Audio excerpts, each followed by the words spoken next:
ఇటీవల జరిగిన సార్వత్రిక ఎన్నికల్లో వైసీపీ పార్టీ ఘోర ఓటమిని మూటగట్టుకుంది.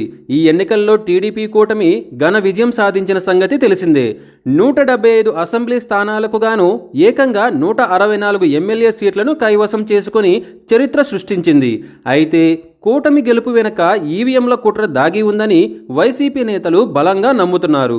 పక్కా వైసీపీ పోలింగ్ బూత్లలో కూడా కూటమికి మెజారిటీ సాధించడం పలు అనుమానాలకు దారితీసింది. ఏపీలో జరిగిన ఎన్నికల్లో ఈవీఎంల ట్యాంపరింగ్ జరిగినట్లు స్పష్టమైన ఆధారాలు సైతం బయటకు వచ్చాయి.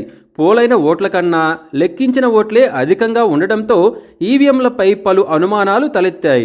40% ఓట్లు సాధించిన వైసీపీ కేవలం 11 స్థానాల్లో మాత్రమే విజయం సాధించడంపై రాజకీయ విశ్లేషకులు ఆశ్చర్యం వ్యక్తం చేశారు. కూటమి పార్టీలకు 40% పైగా ఓట్లు శాతం సాధించి ఏకంగా 164 స్థానాల్లో విజయం సాధించడంపై కూడా పలు అనుమానాలు తెర మీదకు వచ్చాయి.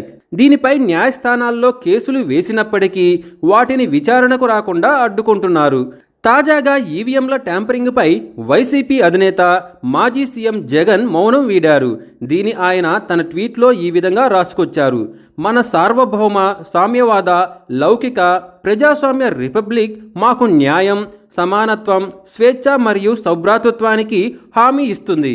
మనం 75వ రాజ్యాంగ దినోత్సవాన్ని జరుపుకుంటున్నప్పుడు దాని ప్రాముఖ్యతను ప్రతిబింబించండి మరియు దాని మార్గదర్శక సూత్రాలకు మన అచంచలమైన నిబద్ధతను పునరుద్ఘాటిద్దాం. ప్రజాప్రతినిధులను ఎన్నుకోవడమే ప్రజాస్వామ్యానికి మూల స్తంభం.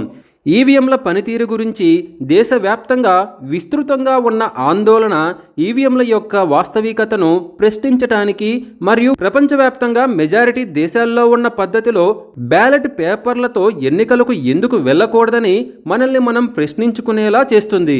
ప్రజాస్వామ్యం ప్రబలంగా ఉండటమే కాకుండా అభివృద్ధి చెందేలా చూడాలి. ఇటీవలి కాలంలో ఇతర ముఖ్యమైన ఆందోళన ఏమిటంటే మన దేశ పౌరులకు హామీ ఇవ్వబడిన అత్యంత ముఖ్యమైన ప్రాథమిక హక్కు అయిన వాక్ స్వాతంత్రాన్ని అణచివేయడానికి దూకుడుగా ప్రయత్నిస్తుందని జగన్ ట్వీట్లో రాసుకొచ్చారు. భవిష్యత్తులో జరిగే ఎన్నికలను ఈవీఎంలతో నిర్వహించవద్దని ఆయన కోరారు. మొత్తానికి గత ఎన్నికల్లో ఈవీఎం ట్యాంపరింగ్ జరిగిందని జగన్ చెప్పకనే చెప్పినట్లు అయింది.